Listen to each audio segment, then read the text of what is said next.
Então, dando continuação, os mongóis, então, eles vão agora migrar para a região da Hungria. Só que antes deles conquistarem a Hungria, eles vão, digamos assim, porque o que acontece? Como eles querem as ravinas da Hungria, porque lá era a região que o Subedei, aquela era a região da Hungria que o Subedei falou com o Gengis Khan 20 anos antes, para fazer ali, digamos, uma steppes muito rica, que tinha, digamos assim, além de ter pastagem para o gado, a terra era rica como a China, era ali que era o que eles queriam. Eles tinham que derrotar os reinos em volta. Então a Polônia era muito perto, então eles tinham que sujeitar a Polônia. Só que assim, eles não tinham interesse na Polônia, eles não tinham interesse em conquistar a Polônia. A única coisa que eles estavam fazendo ali naquele momento é garantir as pastagens e sujeitar os reinos, para, digamos assim, para não ter ameaça para eles. Então eles tinham acabado com os búlgaros do Volga, certo? Eles destruíram alguns reinos russos, né? Eles destruíram algumas cidades russas para não ser ameaça para eles naquela região. E antes de conquistar então a Hungria, agora eles tinham que sujeitar a Polônia.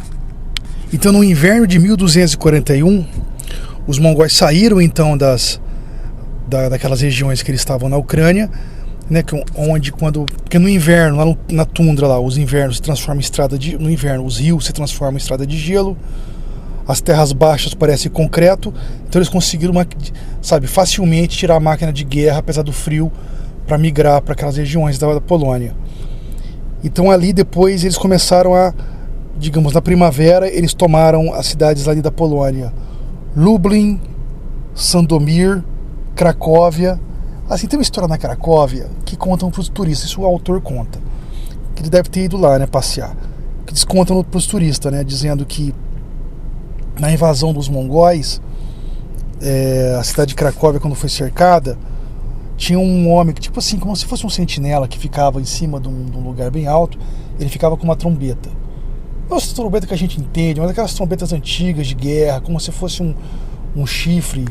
A gente conhece muito como berrante em português, mas é como se fosse um chofar, porque era bem antigo um chofar, que seria como se fosse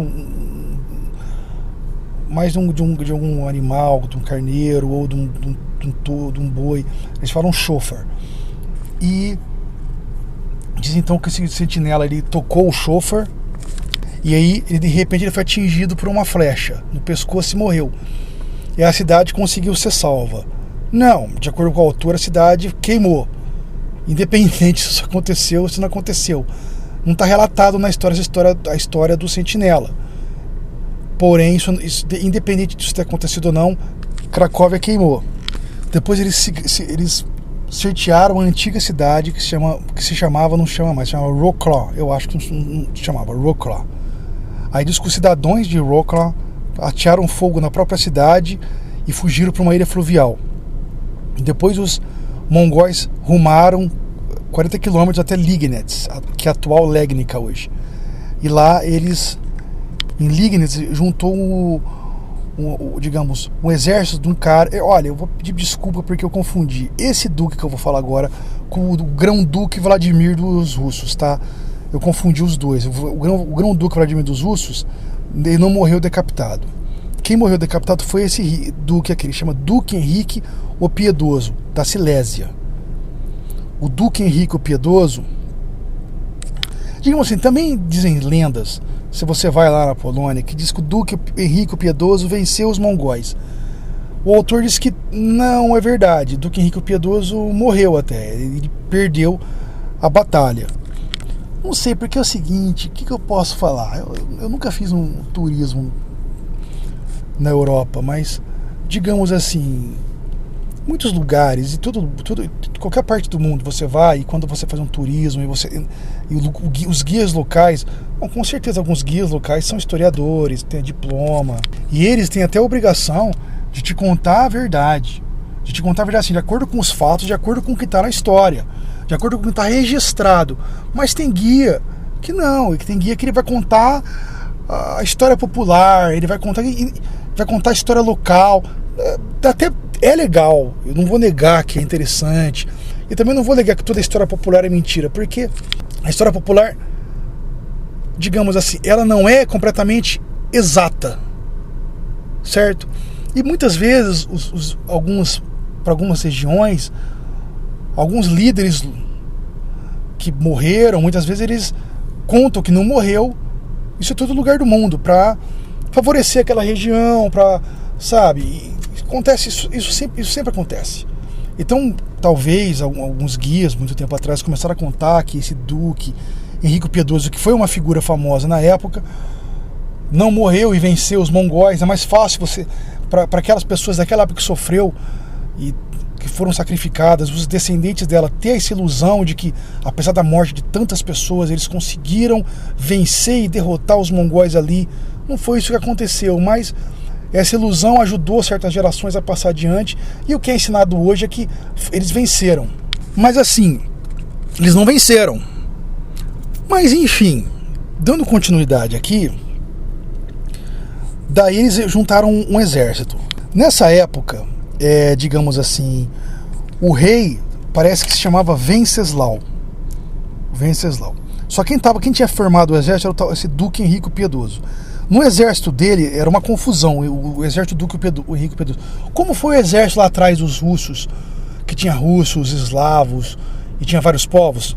O exército do Duque Henrique Piedoso tinha cavaleiros cruzados, tinha alemães, tinha checos, tinha silesianos.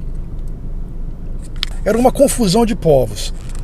Também tinha vários príncipes, vários nobres. Tinha aqueles cavaleiros que usavam aquelas armaduras enormes, principalmente aqueles cavaleiros cruzados, aquelas armaduras, aqueles elmos cônicos, aqueles cavalos enormes, tá ligado? E assim como os russos lá atrás, eles subestimaram os mongóis. Então, digamos assim, o autor comenta o seguinte. O que o autor fala é o seguinte: tinha o exército do Duque Henrique Piedoso, tinha mais homens que os mongóis. Quantos homens o exército do Duque tinha? Ninguém tem os dados corretos. Ele supõe, mas para a gente não ficar falando da suposição, vamos supor então que eles tinham o dobro, tá?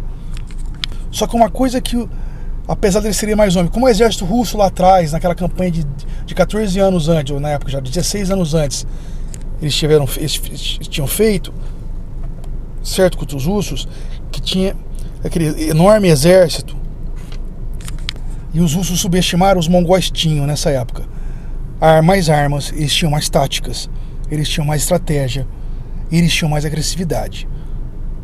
Eles achavam que os europeus orientais achavam que eles, conhecendo a terra, deram táticas para eles. Só que não deram, porque os mongóis tinham muito conhecimento do que estava acontecendo por ali, como eu falei. Só que os mongóis fizeram uma puta... Olha a jogada dos caras, meu. O que eles fizeram? Eles pegaram vários juncos, sabe? Juncos, aqueles... uma espécie de tronco, secos, colocaram em volta, porque vamos supor que a terra está úmida, então eles garantiram que os juncos estivessem secos, para garantir queimar, certo? Eles pegaram colocaram em vários lugares, vários juncos secos antes da batalha, e na hora que o exército do Duque começou a vir atacar eles, o que eles fizeram? Eles botaram fogo nos juncos.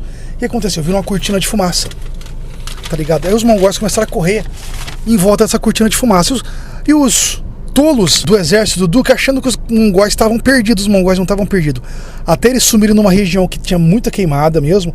Aí eles sumiram na fumaça, aí veio todo aquele exército atrás daquela fumaça. Os mongóis, na hora que eles atravessaram a fumaça, na hora que eles cruzaram pro outro lado, os mongóis estavam esperando e jogaram uma chuva de flechas neles. Cara, o exército do Duque foi destruído. Foi destruído. Porque apesar de ser, vamos imaginar, apesar de ser arco e flecha, pensa assim, vamos contar no mínimo, tá? Pensa 50 arqueiros esperando no lugar, atirando atirando de forma ordenada, certo? Pro mesmo lugar. Cara, essa chuva de flecha é como se fosse, tá ligado? Uma descarga de artilharia. Certo? É o mesmo nível de uma descarga de artilharia. E o mesmo estrago que uma descarga de artilharia faz. Ou seja, contando no mínimo 100 arqueiros, porque puta, tinha muito mais que isso.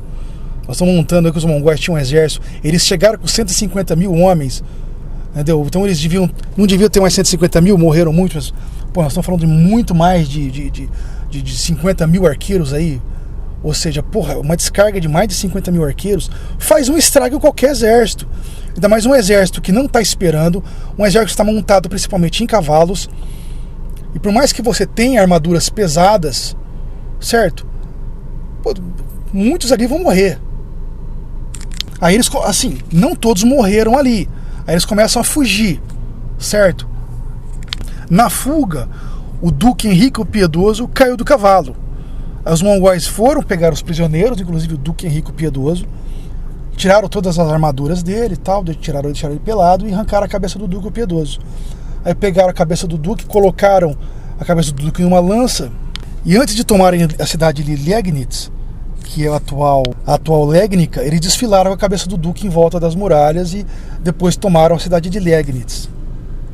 Daí o rei Venceslau, ele estava vindo com 50 mil tchecos. Quando eles viram isso, eles deram meia volta, certo? E subiram para os Montes Cárpatos em segurança.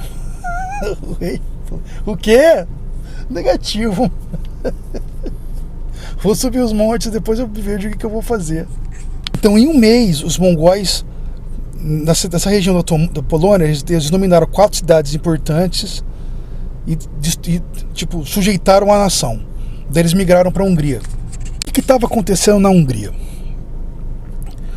Muitos polovets, que nessa segunda invasão, os mongóis atacaram então os búlgaros do Volga e depois atacaram os russos, certo? Os eslavos. Os polovets estavam com eles. Aí os polovets fugiram, uns para o oeste e outros desceram para o sul.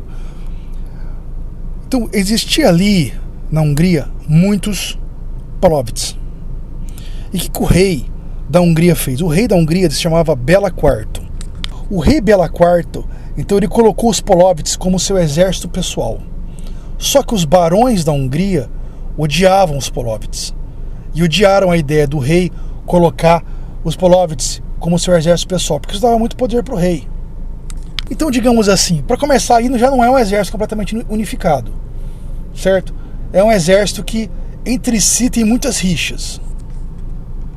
Aí os mongóis, como sempre, enviaram para o Bela IV a oferta: viva e morra, vive e se renda, ou lute e morra. O Bela IV resolveu lutar.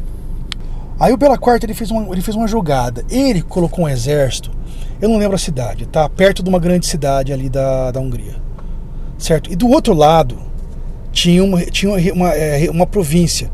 Então, digamos assim, ficou como se fosse um V ali, muito parecido com o que o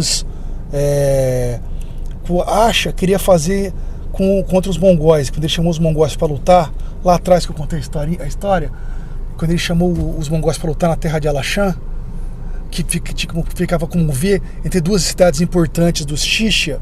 Ficou uma coisa parecida.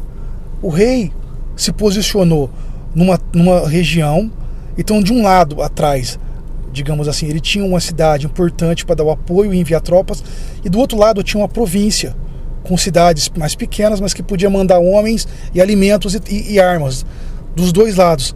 Então, cara, aí Subedei, que estava no comando também dessa unidade, Subedei, ele era um gênio. Porque assim, dizem que o Subedei só lutava quando ele tinha certeza de que ia ganhar. Subedei viu que ali não tinha como eles conquistarem. Ele sacou que não tinha como enfrentar aquele exército do rei Bela naquele local. O que o Subedei fez? Ele pegou e migrou para o leste, de maneira devagar com as suas tropas. Então, mas aí o que acontece? Em vez do rei Bela manter a posição, que, digamos assim, que é uma posição favorável para ele, porque, cara, isso aí é questão da guerra. É uma jogada assim. Na arte da guerra de Sun Tzu ele comenta isso. Se você tem uma posição superior, você nunca deve abandonar sua posição superior para ir atrás do seu inimigo. Porque senão, cara, você perde. A sua posição, muitas vezes, não importa se você pode estar com um número inferior de homens. Se você tem uma posição superior, você tem que manter ela. Porque se o inimigo tem que se deslocar até lá, ele pode perder o seu exército. Sun Tzu comenta uma coisa, certo? Na arte da guerra de Sun Tzu. Existem cidades e existem fortalezas que não devem ser tomadas.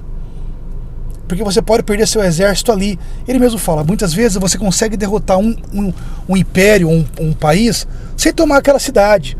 Se aquela cidade ou aquela fortaleza ela é como eu posso dizer, muito forte para ser tomada, você pode dar a volta, entendeu? Conseguir o país de outra maneira. Por exemplo, foi o que o Gengis Khan fez naquela primeira campanha contra os Xixa, os Trangutos.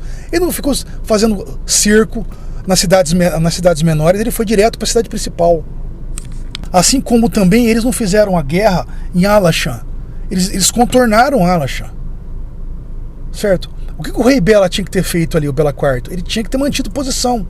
Mas ele fez isso? Não, ele foi e seguiu os mongóis, fazendo exatamente o que o Subedei queria que ele fizesse.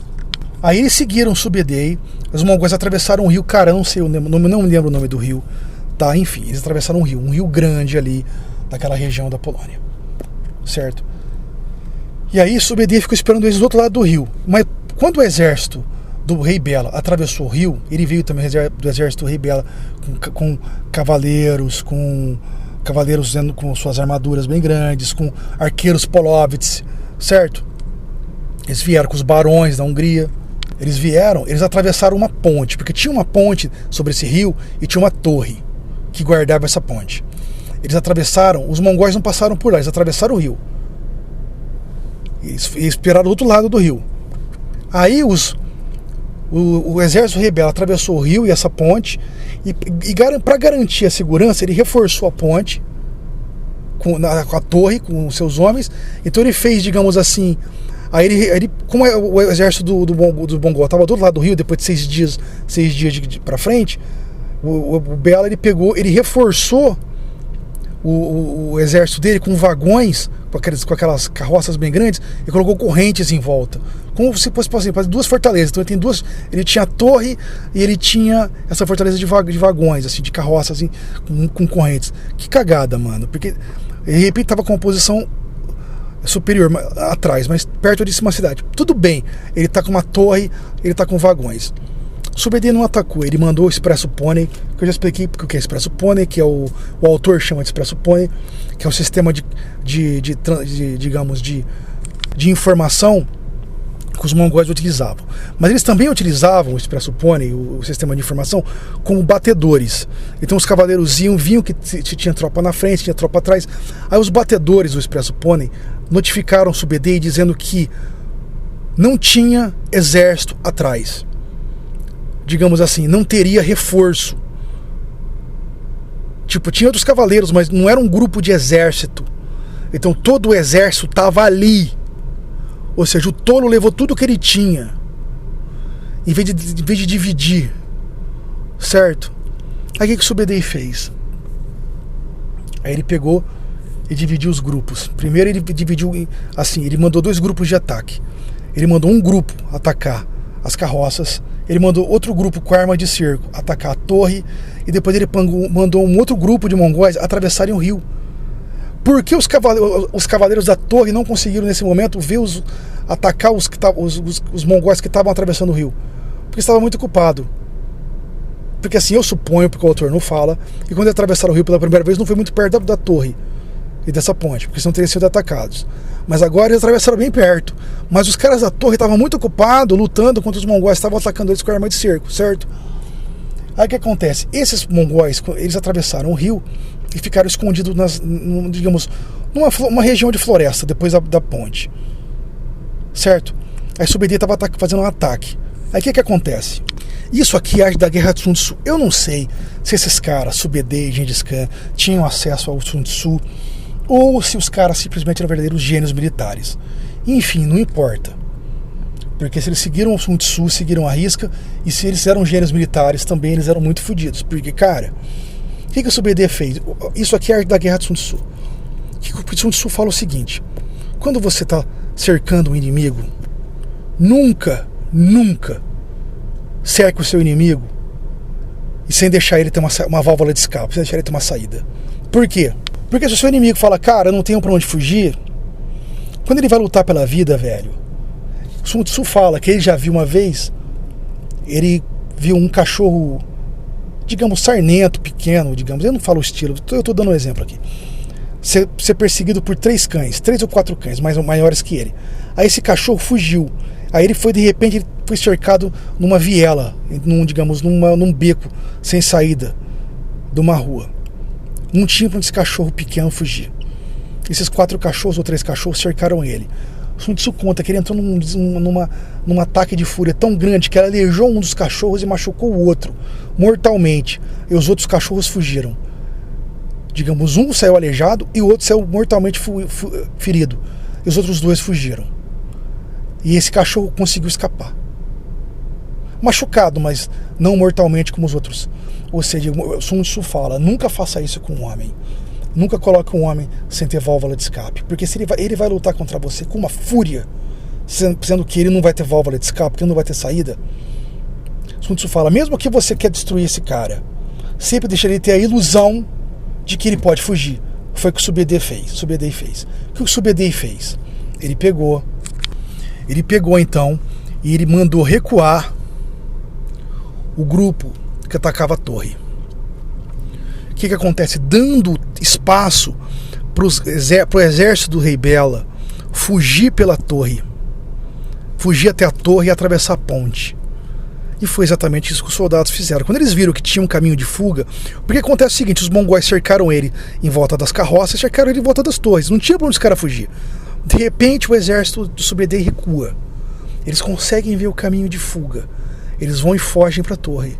Da torre eles fogem pela ponte. Então os caras: vamos fugir, cara, deu liberdade, conseguimos escapar aqui do exército do cara. E conseguiram fugir.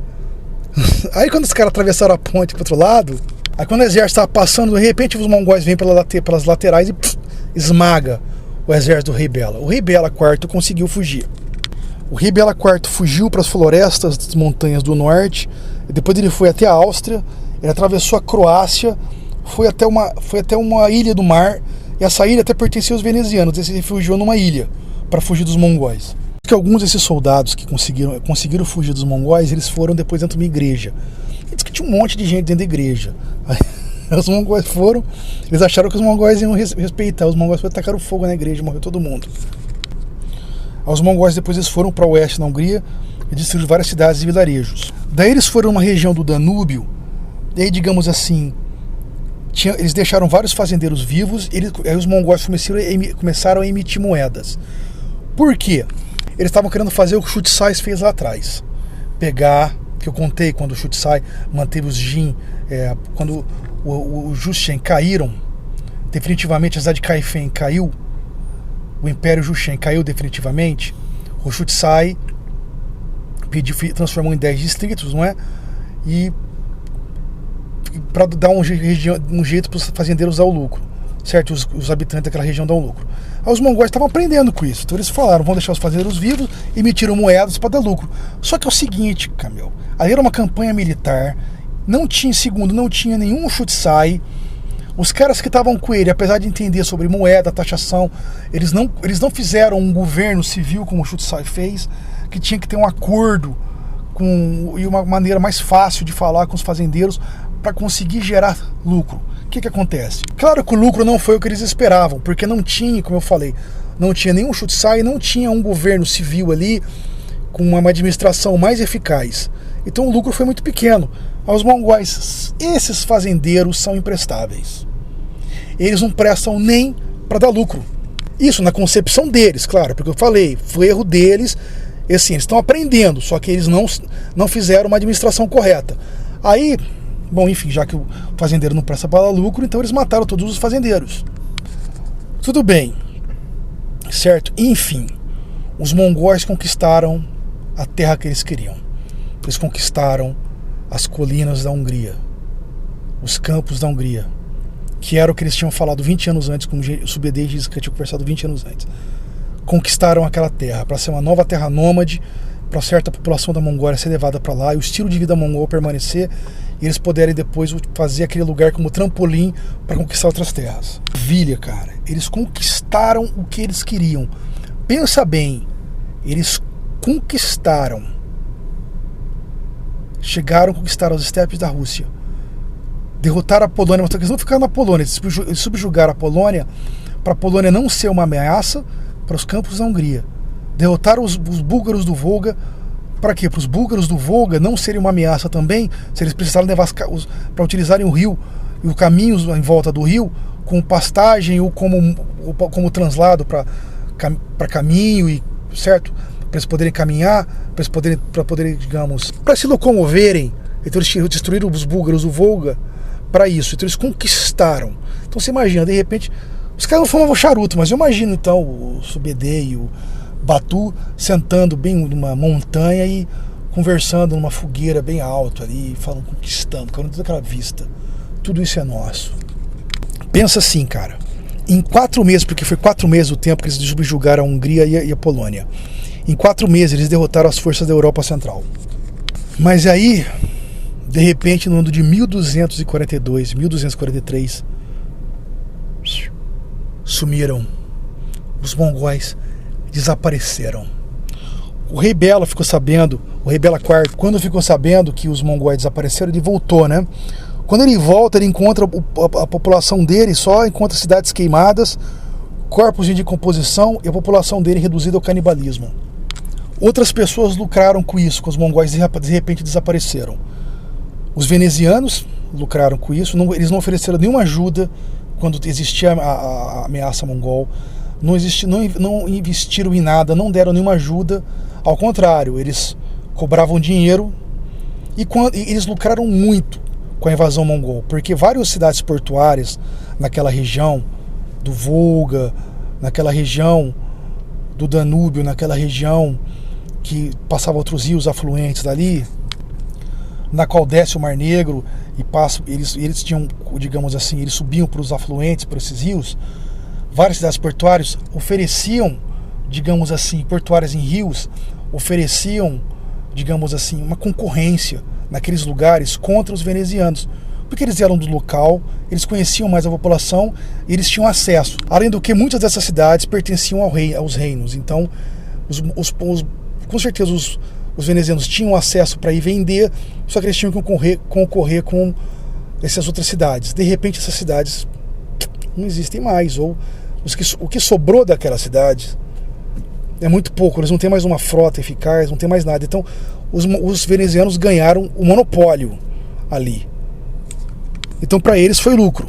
Também o rei Frederico, o imperador Frederico, ele lucrou, porque nesse tempo que o reino do rei Bela estava completamente, digamos assim, estava numa situação de caos completo, o Frederico cobrou de vários reinos que tinham sido caídos, quando estavam inteiros ou ainda tinham sobrevivido a muito custo. Ele começou a cobrar impostos, porque o rei Bela não tinha ainda um exército suficiente para combater ou manter o seu reino. Então o Frederico lucrou muito com essa situação também. Digamos assim, pra gente ver que a situação é humana, não é, meu? Tipo, existiu a desgraça, muitas pessoas demonizam os mongóis, realmente eles foram cruéis ali. Só que eles não foram os únicos que lucraram com isso, porque quem lucrou com isso foram os próprios cristãos que lucraram dos cristãos, certo? Mas retomando aqui,